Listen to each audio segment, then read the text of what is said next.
Hello and welcome. My name is Paweł Piwosz and you are listening to Last Week in IT, the weekly podcast. Together with my fantastic co-hosts, Jakub Siwiecki and Jan Mazurek, we'll give you our perspectives on recent news, events, announcements and many more. And we do it in our own style. Join us and enjoy the show.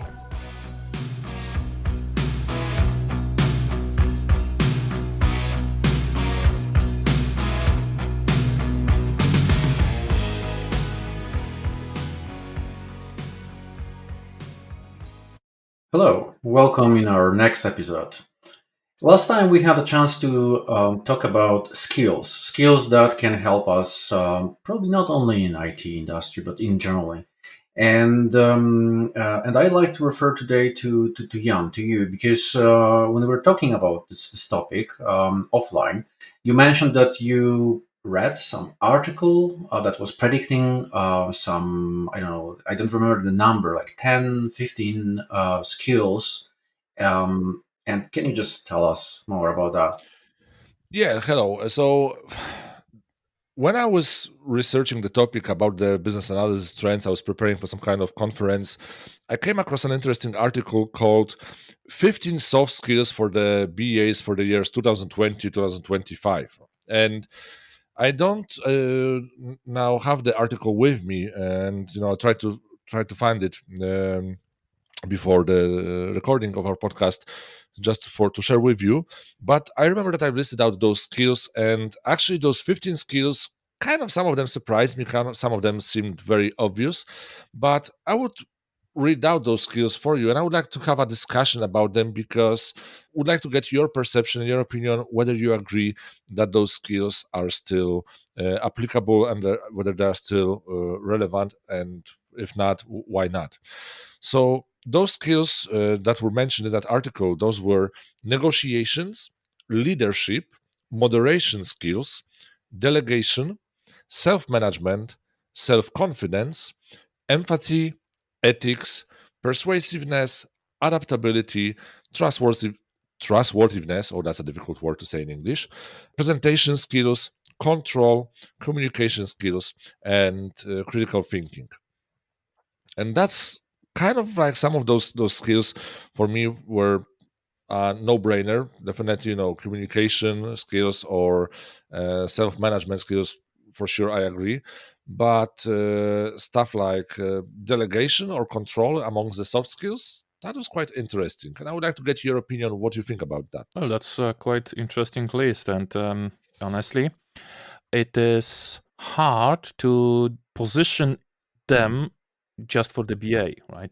Because I believe most of them will be applicable for everyone in the industry and not only industry.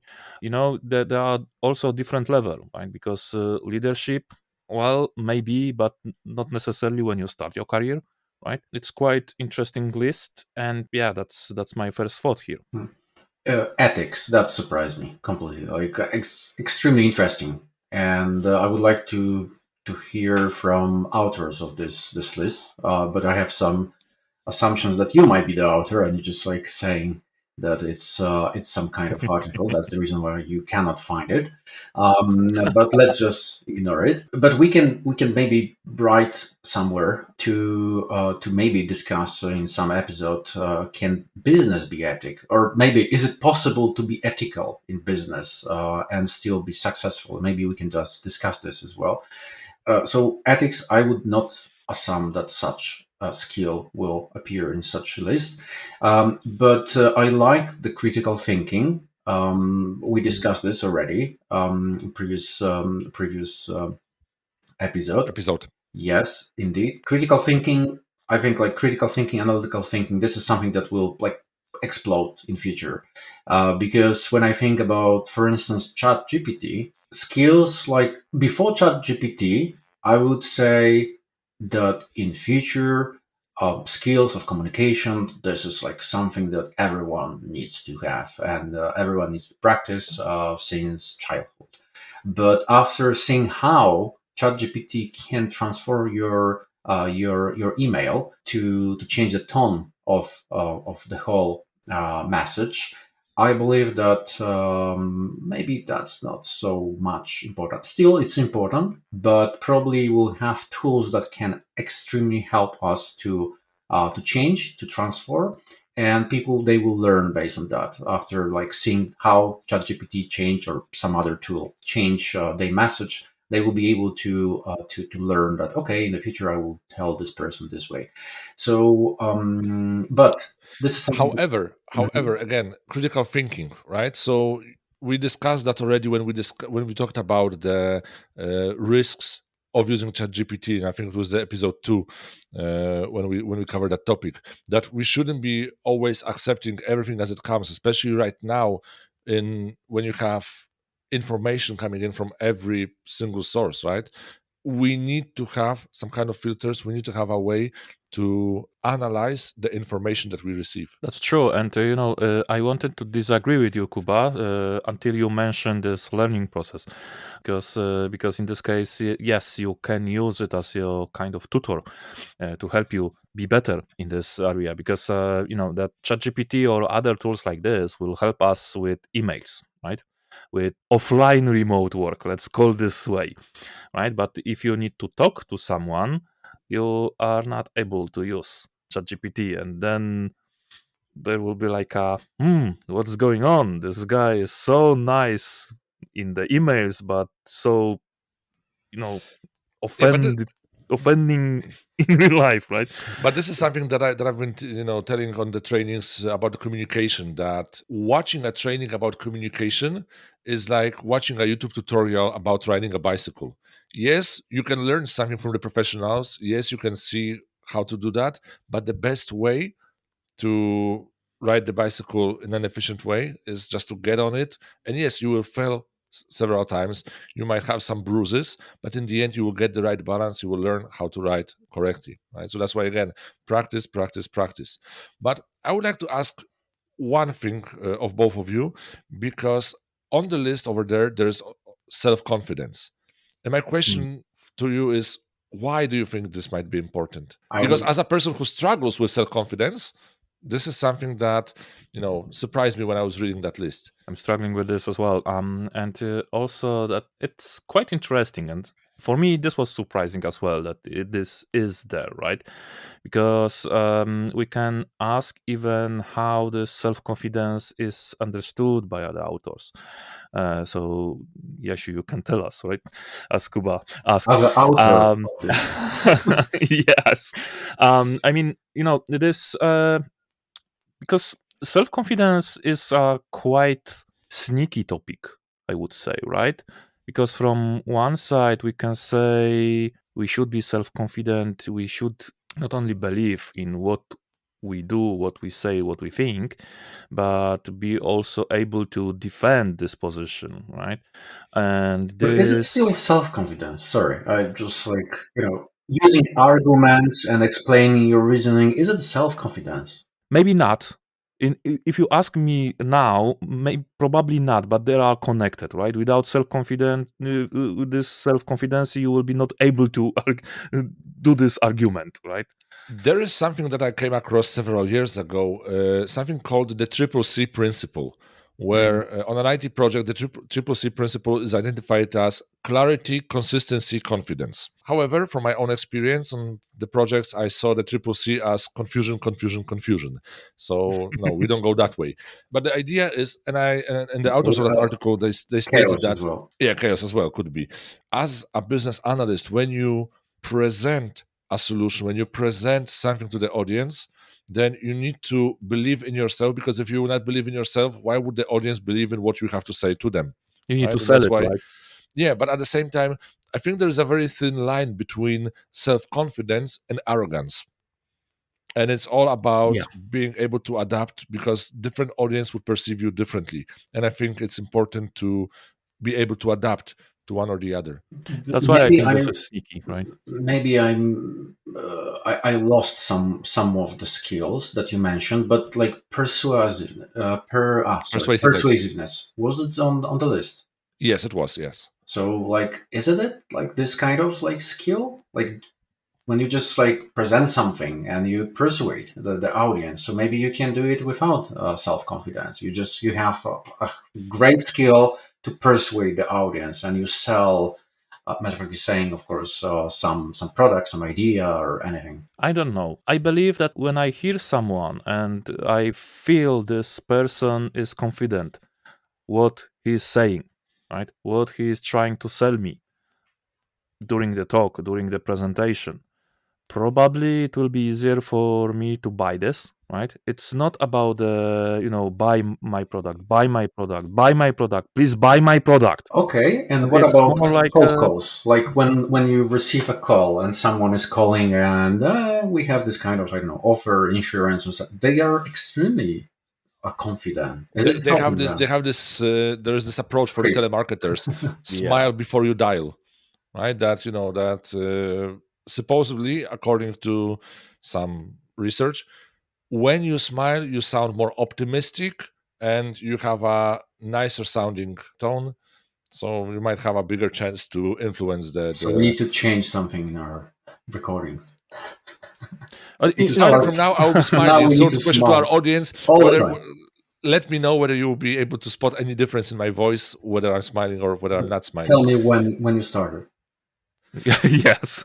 This is a generally hard topic, right? And honestly, my dad told me once that I will be not able to sell a bottle of water on the Desert. desert, right? However, I am able to confidently say things about the IT topics to others and have their buying, right? So those are different negotiation skills are also there, right? So those telemarketers who want to sell me anything, whatever they have to sell, right? They are self-confident, they have some negotiation skills, they are persuasive, but I'm not their target. I think also the more knowledge you have about the topic, the easier it is for you to explain and to have a conversation about a certain topic, right? So that's also, Mm. I guess, useful. However, one thing that from me sticks out on the list also, which is very important, is this self management. And I'm specifically saying self management because I saw so many trainings in the past about time management. Like, you cannot manage time. Time will pass either way, right? It's only how you can manage yourself within the given time that you have for yourself. And with so many distractions, I remember when I was at the university preparing, studying for an exam, I thought, oh, I will just check my email, right? And then I found myself 2.5 hours later watching videos about pandas. Right? I was thinking, how did I Pandas, get there? why not cats? Yeah, because he was learning Cats was in the Python, first hour. and this Okay. is like Python library pandas. So Yeah. Yeah, yeah. inside joke. Okay, but then what is the difference between well, you read this article, so Yep, that's the question to you. What is the yep. difference between control and self management? Okay, so when it comes to, again, because this is from the business analyst point of view, right? So when you discuss requirements, when you discuss the scope of the project, you need to be in the control to know whether you are on track with the requirements. You need to have this traceability of requirements, so you need to be on top of So everything this is so some that kind of awareness then of what is happening. kind of, yeah, for the project. That's how the control was described in that article. Mhm. But when it comes to this self-management, it was about you managing your time in a day so that you can plan, estimate, and execute the activities according to a certain plan. In other Yeah, words, control yourself and control everything around, right? yeah, kind of. But in general, I think that, like I mentioned, you cannot manage time, and that's why I like that in the article it was written that it was self-management and not time management. But yeah, that's. I think we will do some episode about time with different aspect of time in IT. I And hope at least. we're going to do it in different times as well. Yeah, Timeable. in different Time. time. Yes. And guys, sorry, just one comment on leadership. There is as well on the list leadership. Yeah. And when I think about this, maybe we can as well discuss about this because in the future, maybe not today, because when I think about leadership, the the old trend, even the current trend of being the leader, I think in the future it will. I see some necessity to completely redefine it. How this leadership need to look or be applied to the new generation. But what is leadership at all? Why? Well, new issues will come. Like, for instance, climate change is affecting extremely new generations, and they have a different system of belief comparing to, for instance, boomers, or system of values as well. So, and like everything will affect and is affecting the economy, people motivation, and so on, so on. So when I think about leadership, like being a person who can, metaphorically saying, of course, lead, then I think that there is some kind of like refinement on a way. Still, I don't know exactly how, but maybe we can discuss this. For sure, I'll be happy to. And there is another element here because, Yeshu, you mentioned this article that told us about skills for the 5 years, right? From 2020 to 2025. Now we are in 2023, and a lot of things happened during this time, right? Starting with the technological improvements of our world, hopefully improvements, right? So OpenAI, ChatGPT, generally machine learning and artificial intelligence, clouds, microservices, and exactly. So those things are more and more mature, but also from the completely different perspective. So pandemic came, right? And pandemic just we can even say destroyed our like established approach to things, right? So is this still valid in your opinion? I would have to say some of them yes, some of them no, and this is again why I think critical thinking is so important, right? That and adaptability, something that Jakub mentioned in the previous episode about the ability to learn, right? Things will change and will change faster than they did in the past. So we need to be able to adapt to those new circumstances, and that's why again it's important to investigate, learn, invest in yourself. There is a very good book by James Altucher called The Rich Employee, where in the book he describes that knowledge is the currency of the 21st century. So I encourage each and every one of you, and also everyone who's listening to us, to don't waste the time and don't waste the effort on upskilling and learning new stuff, because that will become beneficial. Okay, but did he publish this book before OpenAI? Yes, he did. Busted. So might be already no longer valid. So you can ask the Chat GPT what is the currency of the 21st century. He just publish a new edition, like second edition after Chat GPT came. But the thing with Chat GPT is that the model, the data, which are in the model of ChatGPT are not recent, right? They are also some kind of old, right? So, and you know what is funny when I think about this? That ChatGPT is completely learned in boundaries of our knowledge. So like this like everything that is coming from prompts is coming from what we already created. So there is nothing, like no new stuff is coming from there, right? It is artificial, but is it an intelligence? And with this positive accent, I think this is a great time to finish our episode. I don't know what exactly we're going to discuss in our next episode. We'll see. We'll surprise you. Probably we surprise we are three creative people, so we'll definitely find something. Or we'll just ask ChatGPT. Sorry, I just shared a secret. Or some old books. Old books, yes. Before it came. Okay, so thank you very much, and bye-bye. Yes, Take good care, everyone. Bye. Have fun. Bye.